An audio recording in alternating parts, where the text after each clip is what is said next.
عمر رضي الله تعالى عنهما قال رسول الله صلى الله عليه وسلم لا حسد إلا على اثنين।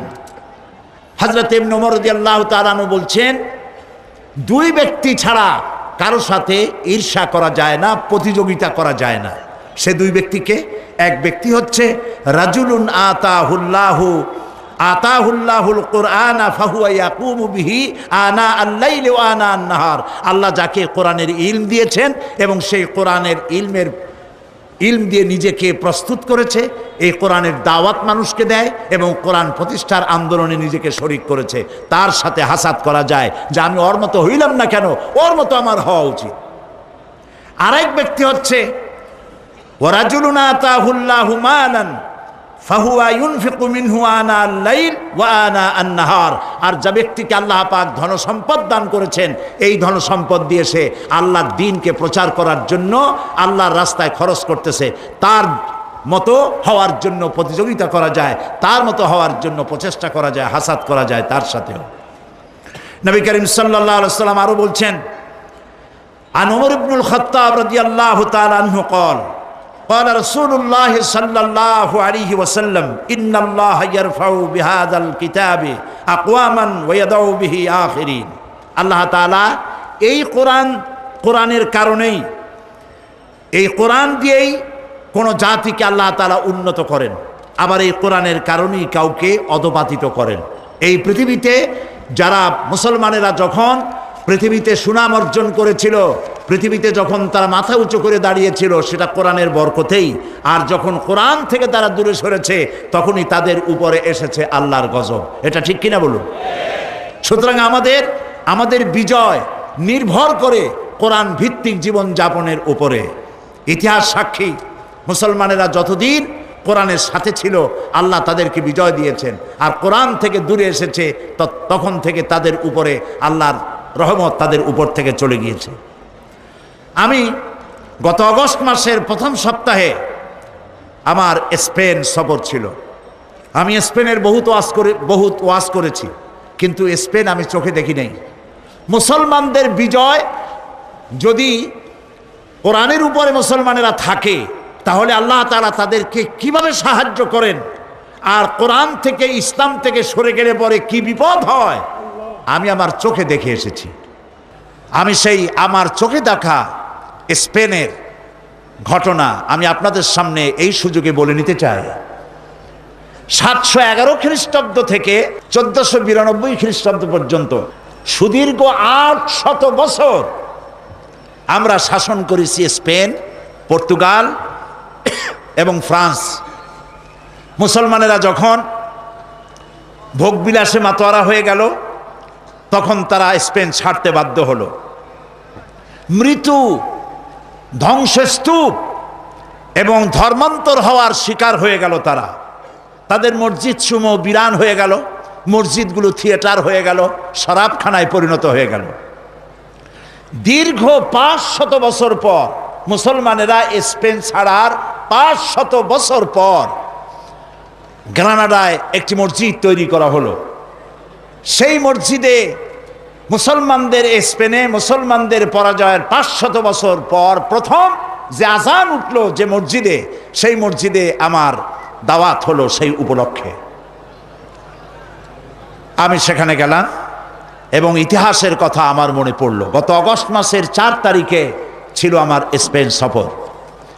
আমরা ইতিহাস থেকে জানি যে 711 খ্রিস্টাব্দে আফ্রিকার বিরাট অঞ্চল দখল করে উমাইয়া শাসকদের প্রধান সেনাপতি তারিক বিন জিয়াদ, তিনি ভূমধ্য সাগরের মধ্য দিয়ে পালতোলা জাহাজে পার হয়ে গেলেন। ভূমধ্য সাগর পাড়ি দিয়ে স্পেনের তটরেখায় গিয়ে পৌঁছলেন, যেটাকে বলা হয় জিব্রাল্টার তারা বলে, আসলে নামটা হলো জাবালুত তারেক।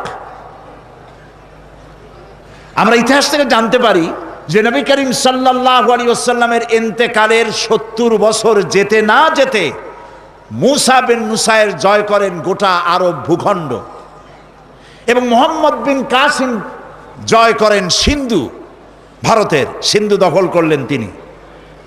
এরপরে কুতাইবা ইবনে মুসলিম তিনি জয় করেন গোটা এশিয়া। এশিয়ার বিস্তীর্ণ অঞ্চল, আরব, এশিয়া, আফ্রিকা এবং ইউরোপের স্পেন পর্যন্ত চলে গেল মুসলমানদের এই বিশাল বাহিনী। প্রিয় ভাই সব, জাবালুত তারেক পার হয়ে উমাইয়াদের সেনাপতি যখন স্পেনে পৌঁছে গেলেন, তিনি সাথীদেরকে বললেন, জাহাজগুলো টেনে কুলে উঠাও। জাহাজগুলো টেনে কুলে উঠানো হলো। তার সেই ভাষণ আরবি সাহিত্যে স্বর্ণাক্ষরে লেখা থাকবে। তিনি বললেন, আইয়ুহাল ইখওয়ান, আল বাহরু মিন ওয়ারাইকুম ওয়াল আদুব্বু আমামাকুম ফাইনাল মাফার। জাহাজগুলি তো সব পুড়িয়ে দেওয়া হলো, এখন তোমরা যাবে কোথায়? পেছনে ক্ষুধার্ত সমুদ্র, আর সামনে রয়েছে রণারিক বাহিনী, দুর্ধর্ষ বাহিনী। আমরা ইউরোপ থেকে ফিরে যাওয়ার জন্য আসি নাই, হয় ইসলামের পতাকা উড়াবো, না হয় দুনিয়া থেকে বিদায় হয়ে যাব। সেনাবাহিনী রাজি হয়ে গেল, শুরু হয়ে গেল যুদ্ধ। এবং এই যুদ্ধে আল্লাহ রাব্বুল আলামিন মুসলমানদেরকে বিজয় দান করলেন। পুরা স্পেন দখল হলো, পর্তুগাল দখল হলো, পুরা ফ্রান্স দখল হয়ে গেল মুসলমানদের। মুসলমানেরা সেখানে স্কুল, কলেজ, বিশ্ববিদ্যালয়, মাদ্রাসা ইত্যাদি তৈরি করলেন। সেখানে বড় বড় মুফাসসির তৈরি হয়ে গেলেন। আল্লামা কুরতুবীর মতো মানুষ কর্ডোবায় বাড়ি ছিল, সেজন্য কুরতুবী বলা হয়। তাফসীর প্রেমিক আলেমদের কাছে তাফসীরে কুরতুবী হাজার বছর পরে আজও প্রিয়। মনীষার অঙ্গরে চলে এলেন ইবনে রুশদ, চলে এলেন আল্লামা কুরতুবী, আল্লামা আন্দলুসি চলে এলেন, এবং তারা জ্ঞান বিজ্ঞানের যে বিশাল গবেষণাগার তৈরি করলেন। পার্শ্ববর্তী দেশ থেকে Yugoslavia, Romania, Poland, Britain, Hungary, Switzerland, Netherland, England, Denmark, এসব দেশ থেকে হাজার হাজার মানুষ পাড়ি দিল মুসলমানদের কাছ থেকে জ্ঞান অর্জন করার জন্য। সুবহানাল্লাহ। প্রিয় ভাই সব, আজ আমরা সন্ত্রাসী হয়ে গেছি। মুসলমানদের সন্ত্রাসী বলা হয়। এই ঘড়িটা আমার হাতে দেখতে পাচ্ছেন, এটা মুসলমানদের আবিষ্কার করা। কামানটা মুসলমানদের আবিষ্কার করা, বন্দুকটা মুসলমানদের আবিষ্কার করা, কম্পাস মুসলমানদের আবিষ্কার করা, জিওমেট্রি, অ্যালজাবরা, ম্যাথামেটিক্স মুসলমানদের আবিষ্কার করা। মুসলমানেরা কি না আবিষ্কার করেছে, দুনিয়াকে উপহার দিয়েছে। যখন কর্ডোবা এবং গ্রানাডায় মুসলমানেরা জ্ঞান বিজ্ঞানের শাখায় প্রশাখায় যখন তারা রিসার্চ করছে, তখন ইংল্যান্ডের মানুষেরা বাড়ি বানাইয়া থাকে কেমনে জানতো না, গাছের মধ্যে গর্ত বানাইয়া থাকতো। গোসল করে শরীর ক্লিন করে কেমনে, তাও তারা জানতো না। তখন আমরা কর্ডোবা এবং গ্রানাডায় বিজ্ঞানের বিভিন্ন শাখায় প্রশাখায় আমরা বিচারণ করেছি।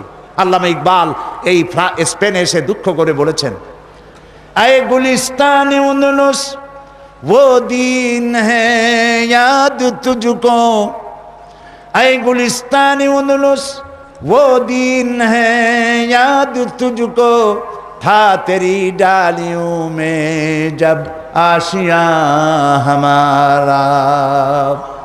হে স্পেন, তোমার অলিতে গলিতে আমার মুসলমানদের যে পদচারণা ছিল, আজ আমি আসছে মুসলমানরা নিশ্চিহ্ন হয়েছে, মুসলমান নাই।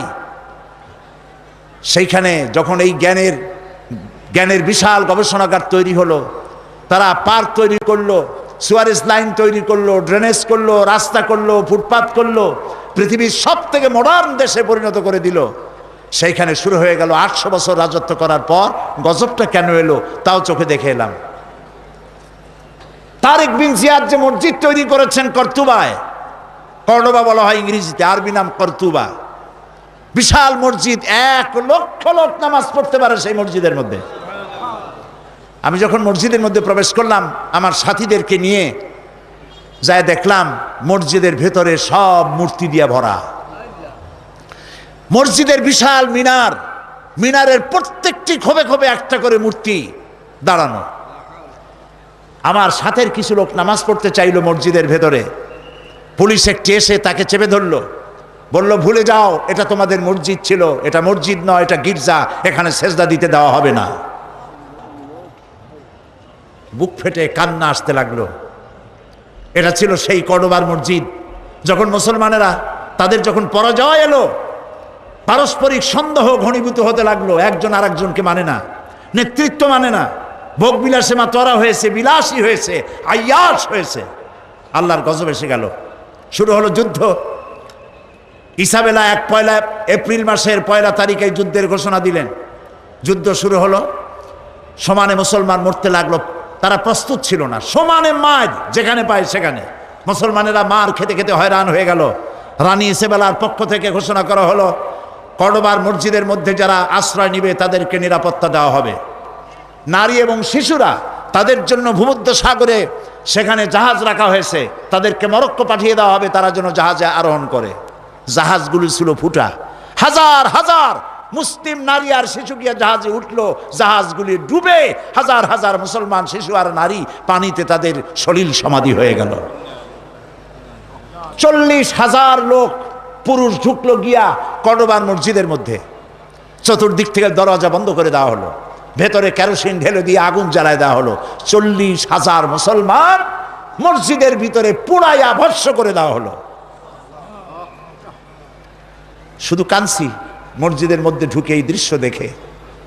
বাইরে এসে দেখলাম নদী, মসজিদের পাশে একটি নদী, ছোট্ট নদী, কর্ণফুলীর মতোই হবে বা তার থেকে ছোট হবে। এই নদীর ভেতরে মুসলমান কেটে কেটে ফেলানো হতে লাগলো, মুসলমানদের রক্তে দরিয়া লাল হয়ে গেল। পাশে ছিল লাইব্রেরি, মুসলমানেরা গবেষণা করত যে কিতাব, সেই সব কিতাব, হাদিস, দর্শন, বিজ্ঞান সব বই ফেলে দেওয়া হলো।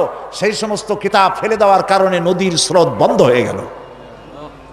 আজকে যারা সভ্যতার দাবিদার, ইউরোপ, আমেরিকা, এরা সভ্য নয়, এরা সভ্যতার দুশ্মন, যার জন্য ইরাকের হাজার বছরের সভ্যতাকে জ্বালিয়ে পুড়িয়ে লুট করে তারা শেষ করে ফেলেছে। এরা সভ্যতার দাবি করে, আসলে তারা সভ্য নয়। প্রিয় ভাই সব, যেদিন এই মুসলমানদেরকে আগুনে পোড়ায় মারা হয়, সেই দিনটা ছিল 1 এপ্রিল, এপ্রিল ফুল। আমার দেশের মুসলমানের আজ শিক্ষিত কলেজে, ইউনিভার্সিটিতে, স্কুলে শিক্ষিত মহল এপ্রিল ফুল হিসাবে 1 এপ্রিলকে উদযাপন করে থাকে, করে না? করে কিনা বলেন? ঘটনাটা এরকম যে এক লোক বাজার দিয়ে আসছে, এসে বলছে, দৌড়াচ্ছে আর বলছে, ভাই মানির মান আল্লাহই রাখে। লোকেরা জিজ্ঞেস করলো, কেন দৌড়াও আর কেমনি মানির মান আল্লাহ রাখলো? কয় যে আমি আর বাবা দুজনে গেছিলাম হাটে, লোকেরা আমার বাপেরে ধরিয়া জুতা দিয়ে এমন পিটান পিটাইলো, আমারে কিচ্ছু কয় নাই, মানির মান আল্লাহই রাখে।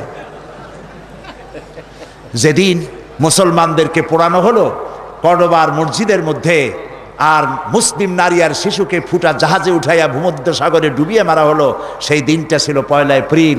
সেই এপ্রিল ফুল পালন করে আমার দেশের যুব সমাজ, পালন করে তথাকথিত শিক্ষিত সমাজ। নাউজুবিল্লাহি মিন যালিক। প্রিয় ভাই সব, আমি মাদ্রিদে প্রোগ্রাম করে তাদেরকে বললাম যে এই 2 জায়গা আমাকে দেখাতেই হবে। বিশাল দেশ, আল্লাহ কত নিয়ামত সেখানে দিয়েছেন। 645 কিলোমিটার মাদ্রিদ থেকে কর্ডোবা, কর্ডোবা থেকে 280 কিলোমিটার গ্রানাডা, আর গ্রানাডা থেকে 270 কিলোমিটার হচ্ছে মাদ্রিদ।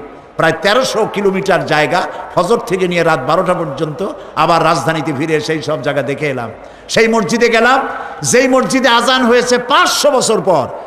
স্পেনের মধ্যে 500 বছরের ভিতরে বাইরে কোনো আজান দেওয়ার আইন ছিল না, বন্ধ করে দেওয়া হয়েছে। মুসলমানেরা সেখানে কেস করলো, বহু মামলা করে, 22 বছর মামলা করিয়া একটা ছোট্ট জায়গা পাইলো। তার পাশে আবার একটা বিশাল গির্জা, জানতে পারলাম ওইটা গির্জা না, ওটাও মুসলমানদের তৈরি করা মসজিদ ছিল, সেটারে বানাইছে তারা গির্জা। সমস্ত মসজিদগুলি শরাবখানা, থিয়েটার আর সিনেমায় পরিণত করেছে তারা। 22 বছর মামলা করে একটি ছোট্ট মসজিদ বানালো। সৌদি আরবিয়া এবং ইউনাইটেড আরব আমিরাটস এদেরকে টাকা দিল, $4,50,00,000 দিয়ে এই মসজিদটা নির্মাণ হলো। মসজিদে নামাজ পড়তে লোক আসলো মাত্র 1.5 কাতার কি 2 কাতার। শুনলাম আজ আর স্পেনে মুসলমান নাই।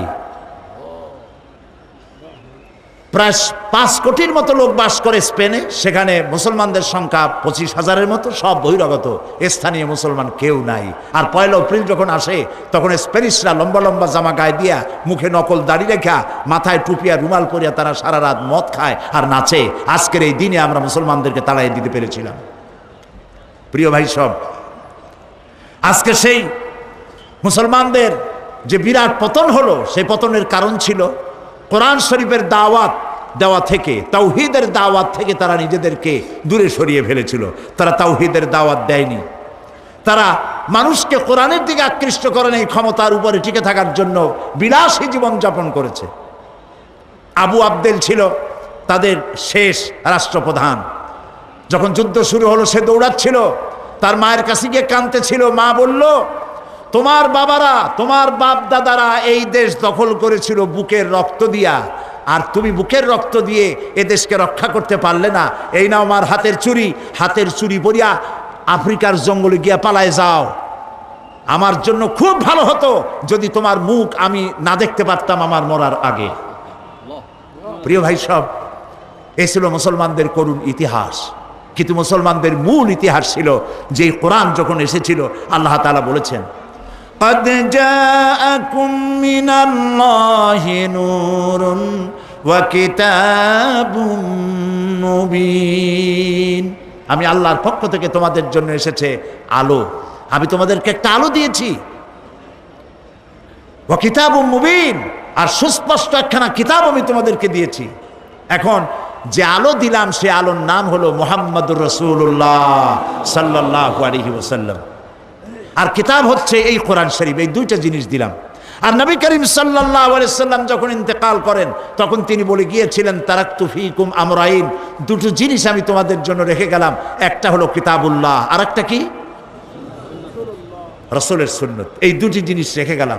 এই কোরআনকে যদি তোমরা মেনে চলো, এই কোরআনের অনুকরণ যদি করো, তাহলে তোমাদেরকে কেউ গোমরাহ করতে পারবে না। সুতরাং আজকে যদি পৃথিবীতে মুসলমান বেঁচে থাকতে চায় তাহলে কোরআন নিয়ে বাঁচতে হবে। যদি বাঁচতে চায় কোরআন নিয়ে বাঁচতে হবে। কোরআন ছাড়া মুসলমানদের কোনো অস্তিত্ব থাকবে না। মাছ যেমন পানি ছাড়া বাঁচতে পারে না, মুসলমান তেমন কোরআন ছাড়া বাঁচতে পারে না। নবী করিম সাল্লাল্লাহু আলাইহি সাল্লাম পৃথিবীতে এসেছিলেন আল্লাহর একত্ববাদকে প্রতিষ্ঠিত করার জন্য। বান্দা আর আল্লাহ, মাঝখানে নেতা হচ্ছেন মুহাম্মদুর রাসূলুল্লাহ সাল্লাল্লাহু আলাইহি সাল্লাম। এর মাঝখানে আর কোনো পীর খাজা বাবা যেন না ঢোকে। কলিজা থেকে সকল প্রকারের ভয় ভীতি উঠায় ফেলতে হবে। এই কলিজার মধ্যে ভয় থাকবে কার? চিল্লায় বলুন কার? আর এই কলিজার মধ্যে মহব্বত থাকবে কার? আল্লাহ এবং রাসূলের। আল্লাহ এবং রাসূলের। প্রিয় ভাই সব, কোরআনে কারীম সর্বোত্তম ব্যক্তি কে? নবী করিম সাল্লাল্লাহু আলাইহি সাল্লাম বলেছেন, খায়রুকুম মান তাআল্লামাল কুরআন ওয়া আল্লামাহু। তোমাদের মধ্যে উত্তম হচ্ছে সেই ব্যক্তি যে ব্যক্তি নিজে কোরআন শেখে এবং অপরকে শিখায়। কারণ কোরআন হচ্ছে ফুরকান। আল্লাহ তাআলা বলছেন, তাবারাকাল্লাযী নাযালাল ফুরকানা আলা আবদিহি লিয়াকুনা লিল আলামিনা নাযীরা।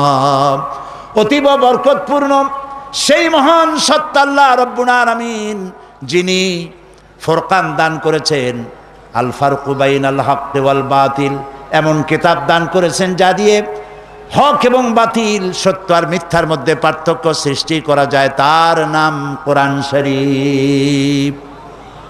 কোরআন যদি বুঝতে পারি তাহলে অন্ধকার থেকে আমরা বাঁচতে পারবো। কোরআন যদি বুঝতে পারি জাহালাত থেকে আমরা বাঁচতে পারবো। এই জন্য কোরআন শরীফ ধীরে ধীরে পড়া, বুঝে পড়া এবং সেটাকে আমল করা, এই জন্যই কোরআন নাজিল হয়েছে। নবী করিম সাল্লাল্লাহু আলাইহি ওয়াসাল্লাম এই কোরআন দিয়ে একটি সমাজ গড়ার জন্য তাকে অনেক পরিশ্রম করতে হয়েছে, রক্ত দিতে হয়েছে, দান মোবারক শহীদ হয়েছে, সাহাবায়ে কেরাম জীবন দিয়েছেন। আর এই কাজে রাসূলকে সহযোগিতা করেছেন সব থেকে বেশি যুবকেরা। কারা করেছে বলুন তো? আজকে তাকায় দেখেন আপনার ডানে আর বামে, আপনার ডানে আর বামে তাকায় দেখেন তো কারা কারা বেশি? যুবকেরা বেশি। নবী করিম সাল্লাল্লাহু আলাইহি ওয়াসাল্লাম বলেছেন, উসিকুম বিশ-শাবাবি খায়রা ফাইন্নাহুম আরাক্তু আফইদা লাকাদ বা'আসানি আল্লাহু বিল হানিফিয়্যাতি সামহা ফাহালাফানি আশ-শাবাব ওয়া খালাফানি আশ-শুয়ুখ। নবী করিম সাল্লাল্লাহু আলাইহি ওয়াসাল্লাম বলেছেন, উসিকুম বিশ-শাবাবি খায়রা, আমি তোমাদেরকে নসিহত করছি তোমরা যুবকদের ব্যাপারে কল্যাণকামী হবে। কোরআনের ঝান্ডাকে বুলন্দ করার জন্য রক্ত দিতে পারে কারা? বলেন কারা?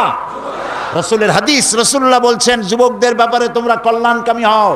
আর আমি পৃথিবীতে এসেছি উদারতা সহকারে আল্লাহর দ্বীন নিয়ে পৃথিবীতে এসেছি।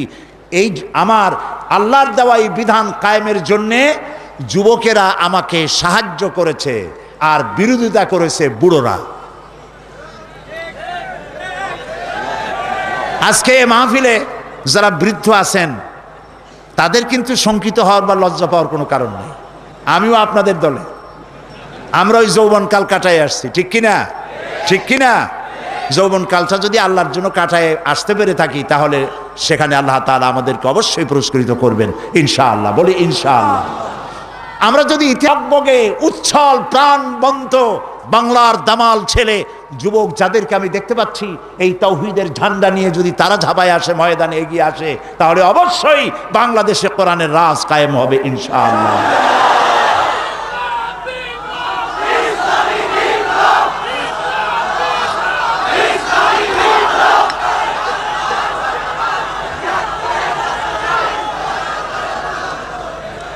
প্রিয় ভাই সব, আমরা দেখতে পাই যুবকরা যে সব থেকে বেশি কোরআনের জন্য যারা জীবন দিলেন যুবকরাই তার মধ্যে বেশি ছিল। হযরতে আব্দুল্লাহ, যার নাম ছিল আব্দুল উজ্জা, আব্দুল উজ্জা, বয়স ছিল 20 বছর। নবী করিম সাল্লাল্লাহু আলাইহি সাল্লামের পর ঈমান আনার জন্য মন ছিল তার খুবই কাতর, কিন্তু চাচার অধীনে ছিলেন বলে তিনি আসতে পারতেছিলেন না। নবী করিম সাল্লাল্লাহু আলাইহি সাল্লাম হিজরত করলেন।